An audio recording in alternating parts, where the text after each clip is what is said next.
चटपटा मसालेदार लहम मसाले की रेसिपी आज मैं आपके साथ शेयर कर रही हूँ, तो वीडियो को एंड तक ज़रूर देखें। इससे पहले आप चैनल को सब्सक्राइब कर लें। तो चलिए आज की मज़ेदार मटन मसाले की रेसिपी आप बनाना स्टार्ट करते हैं। मटन मसाला बनाने के लिए बोनलेस मटन और बीफ आधा किलो। इसमें डालेंगे 1 कटोरी योगर्ट या दही डाल सकते हैं।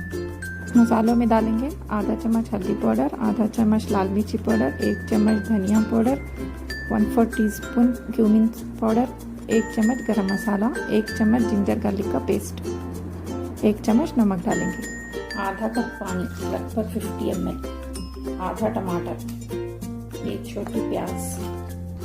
सारे चीज़ों को अच्छे से मिक्स करेंगे।